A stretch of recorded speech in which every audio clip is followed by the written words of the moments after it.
중국 인구 감소 고령화 소식에 일본 언론이 환호한 이유는 시티그룹에서 최근에 보고서가 하나 나왔어요.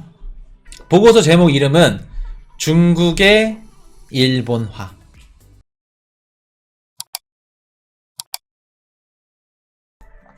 시티그룹에서 중국의 일본화라는 이제 최근 보고서가 나왔는데 어떤 내용인지 말씀을 한번 드려볼게요. 코인이슈가 좀 중요하게 생각하는 뭐 보고서라든가 이런 것들은 영어는 좀 이렇게 까막눈이지만 번역기를 돌려가면서 이렇게 봅니다. 우리 저저번 시간에 홍콩에서 이렇게 어떠한 상품들이 그 승인이 되고 상장이 되고 어떤 식으로 그 규제하는지 중국어도 싹 다 번역기 돌려서 보는 거 보셨죠? 그런 식으로 좀 열심히 하면은 다 이렇게 머릿속에 들어오더라고요. 요새 또 잘 돼 있어서 번역기가 너무 잘 돼 있어. 시티그룹에서 이제 이런 관련된 내용들이면 뭐면 이제 이런 것들을 좀 봤는데, 자, 중국의 일본화. 이게 뭔 내용이냐? 오늘 부제는 예전의 일본과 현재의 중국은 많이 닮아 있다. 닮아도 너무 많이 닮아 있다. 라는 얘기를 드릴 겁니다. 자, 중국에서 한자녀 정책이라고, 중국의 인구가 너무 많고 막 애를 너무 많이 낳다 보니까 한자녀 정책을 시작을 합니다. 이게 뭐냐면 너네 자녀 한 명만 낳아라. 2명, 3명, 4명 나면은 너네 세금 내. 돈 내. 그러면 진짜 막 못 살고 힘든 그 지방에 사는 이제 중국 국민들은 어떻게 될까? 둘째, 셋째를 낳으면은 그 애기를 내다 팝니다. 서로 아이를 사고 팔고, 사고 판다는 얘기도 좀 그렇다. 서로 이렇게 거래가 되는 마켓이 형성이 되어 있어요. 이게 뭐랄까, 돈이 없으니까 당장 내가 둘째 셋째 내 피출이어도 감당이 안 되는 거야. 그러니까 좋은 곳 가라 뭐 이런 생각 물론 안 되지만, 애기를 서로 이렇게 팔고, 빈곤층들은 아이를 낳아서 판매하고 일부러 애를 낳아서 돈을 버는 이런 사람들도 있고 지금 그러고 있어요. 1월 17일 날 중국에서 국가통계국이 수치를 발표했는데, 중국의 지난해 말 기준 인구수가 14억 1175만 명. 14억 명. 와, 뒤집어진다. 엄청 많다. 이렇게 생각 드시죠? 이게 어느 정도 수치냐면 61년 만에 감소를 기록한 수치입니다. 그럼 인도가 중국을 추월하겠네요. 인도가 추월했죠, 이미. 자, 한 가지 상식으로 말씀을 드리면, 인도가 코인이슈 개인적인 생각으로는 한 2, 3년 전, 그 전부터도 추월을 했을 거라 생각이 됩니다. 인도에서 태어났는데 뭐 해당 요건을 충족시키지 못하면 호적에 올릴 수가 없다 그래요. 이름도 그렇고 뭣도 그렇고, 이게 출처라고 해야 될까? 출생이 불분명하면. 그러면 신고된 숫자, 인구 숫자만이 그게 진짜 정확한 통계가 아니라는 겁니다. 태어났고 출생을 했는데도 불구하고 어떻게 돼요? 출생 신고도 안 돼 있는 그 인원들도 굉장히 많고, 인도가 그런 것들이 굉장히 뭐라 그럴까? 좀 확인을 하고 이런 것들을 하는 게 좀 까닥스럽다고 해야 되나? 좀 까닥스럽기도 하고 굉장히 좀 복잡하다 그래요. 그래서 신고가 안 된 이런 인구수들이 굉장히 많다. 그렇기 때문에 인도는 이미 몇 년 전부터 중국의 인구수를 넘어섰을 거다. 물론 중국도 있겠지. 사람이 많으니까. 아마 그래서 이번에 또 발표된 게 인도가 중국보다 많다. 이런 얘기도 지금 나오는데, 중요한 건 인구 숫자가 중요한 게 아닙니다. 중국 국가통계국에서 나왔던 게 61년 만에 중국 인구가 감소를 했다는 발표를 해요. 작년에 10월달 20차 당대회 있었죠. 거기서 정년퇴직 연령의 단계적 인상을 통한 연금 수급 연령의 인상 방침에 대해서 인민들이 반발했다 그래요. 이 말이 어렵죠. 쉽게 말해서 그 정년퇴직 연령 인상해서 연금을 수급하자. 당연히 인민들은 반발하지. 장애인들 상관없는 거는 관심 없으니까. 이 얘기가 나온 게 뭐냐면, 중국도 이제 고령화 사회에 들어서기 시작했다. 그리고 인구가 감소하기 시작했다. 이번에 아마 국가통계국에서 나온 발표도, 수치도 코인이슈를 믿지 않습니다. 요거 더 감소를 했는데 아마 좀 뻥튀기해서 부풀린 것 같아요. 지금 인구가 적고 막 이러다 보니까 전 세계 애널리스트들이 중국에 대한 안 좋은 평가를 계속해서 연이어냅니다. 야, 중국이 그동안 전 세계 공장 역할을 해줄 수 있었던 게 뭐냐면 청년층들 경제적 성장을 이렇게 이룰 수 있게끔 전 세계 경제 성장률 막 5%막 이렇게 넘게끔 나올 수 있게끔 했던 거 뒷받침됐던 것들은 저렴한 저임금의 청년층들 때문에 이뤄진 거다.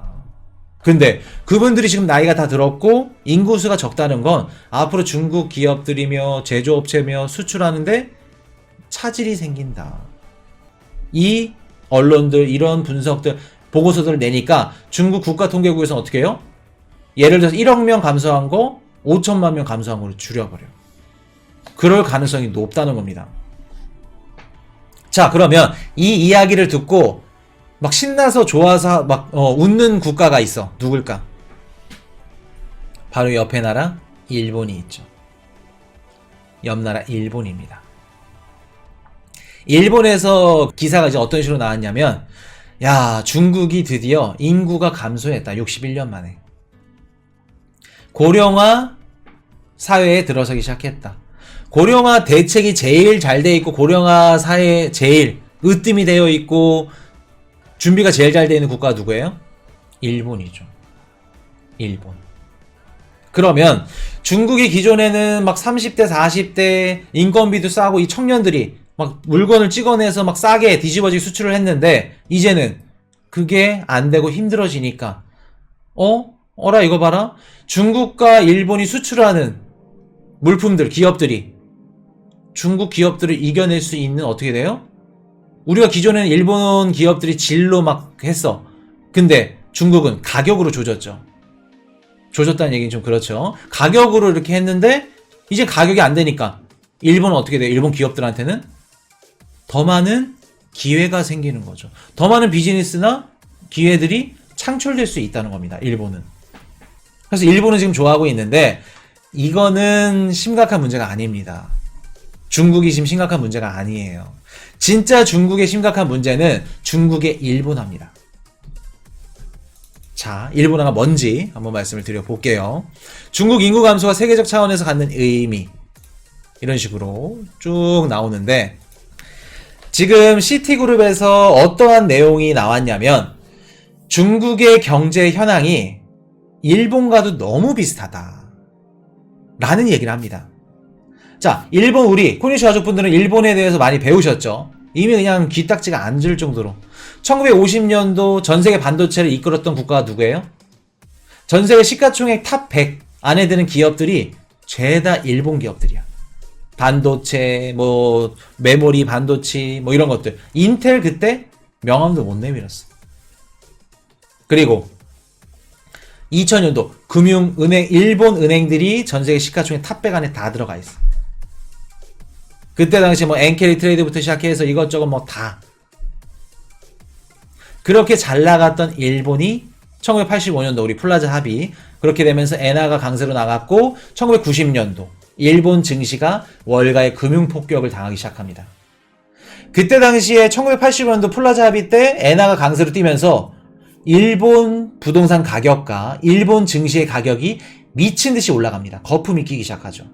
그러면서 전세계 일본 국민들이 미국 가서 아니면 해외 가서 유럽 가서 부동산이며 금융 주식이며 뭐 이것저것 다 쓸어 담아. 싸니까. 근데 90년도에 월가 금융 폭격이 터지면서 일본 증시가 무너졌고 부동산 가격이 폭락했죠. 그때 당시에 일본 주택을 구매해줬던 주요층이 35세에서 54세라고 합니다. 근데 그때 당시에 그 인구가 감소하기 시작을 합니다. 쉽게 말해서 일본 부동산을 사줄 사람이 없어졌다는 얘기죠. 그러고 나서 일본은 2014년도부터 본격적으로 인구가 감소하기 시작했는데 지금 그래서 일본에 잃어버린 30년 소비가 안 되고 경제성장률이 정체되어 있고 죽어있는 나라다 라는 얘기를 하고 있죠. 자, 중국으로 돌아와 볼게요. 중국의 부동산 시장 규모가 어느 정도냐면 미국, EU, 일본 얘네 세 개 합친 것보다 더 많은 규모입니다. 2020년도 기준에 65조 달러. 그만큼 중국 부동산 규모가 어마무시합니다. 굉장히 커요. 근데 중국의 부동산 시장이 중요한 이유에 대해서 말씀을 드렸죠. 왜 중요하다고 말씀드렸죠? 작년에 우리가 상강그룹 막 헝다그룹 막 터졌어. 경제방송 다 틀면은 너도 나도 막 다 연일 위험하다. 중국의 부동산 시장이 어떤 역할을 하기 때문에 위험하다? 금융창구 역할을 하기 때문에 위험하다. 어떻게 보면 중국의 홍콩이 하는 역할을 중국 본토에서는 부동산이 하는 겁니다. 자, 중국 국민들이 생활비며 뭐며 돈을 막 쓰고 막 이렇게 기본적인 활동을 해야 돼. 중국 국민들이 어떤 식으로 활동을 하고 어떤 식으로 돈을 굴리냐면 대다수의 뭐 10명 중 9명이 부동산을 삽니다. 주택을 사든 아파트를 사든. 사서 그거를 대출을 받죠. 그걸 담보로 대출을 받아서 그 돈으로 주식도 투자하고 어디 생활비도 쓰고 어디 차도 사고 뭣도 사고. 그러면 중국의 부동산을 담보로 대출받은 금액들이 현금이 시장에서 유동성으로 쭉 돌아다니면서 어떤 역할을 한다? 중국의 금융창구 역할, 유동성 역할을 해주는 겁니다. 쉽게 말해서 우리 몸으로 따지면 피가 상반신, 하반신 쭉 돌아야 되죠. 피가 안 돌고 정체되어 있으면 사람 죽습니다. 근데 중국의 피가 이렇게 쭉 돌아야 되는데 부동산 시장이 안 좋으니까 피가 어떻게 돼요? 안 돌죠. 혈액순환이 안 되는 겁니다. 그러면 장기가 됐든 뭐 대장이 됐든 위가 됐든 뭐 머리가 됐든 어딘가는 한 군데 고장이 나야 돼. 지금 그런 상태라는 거예요. 자, 일본 1990년도에 35세부터 54세 일본 국민들이 주택을 많이 매수를 해줬어. 왜냐면 그때 되면 이제 35세 되면은 결혼도 하고 어느 정도 돈도 모였고 실질적으로 주택을 매수해주는 연령대는 35세나 54세. 돈 좀 있을 때. 부가 거의 최고점에 있을 때. 근데 지금 중국의 인구가 어떻게 되고 있죠? 중국의 인구가 점점 줄어들기 시작했습니다. 제조업을 하고 청년층들 이런 값비싼 이런 저렴한 임금 이러한 인구수가 줄어들고 있어요. 그 뜻은 중국의 인구수가 줄어든다는 건 중국의 부동산을 사줄 매수자가 어떻다? 줄어든다는 겁니다. 중국 부동산 매수자가 줄어든다는 거예요. 그러면 중국이 지금 어떤 나라의 길을 걷고 있다? 자, 코인이슈님, 그러면 중국의 부동산을 해외 투자자들이 들어와서 사주면 되잖아요. 중국의 부동산을 지금 해외 투자자들한테 열어줬나요? 활성화를 시켰나요? 활성화를 안 시켰죠.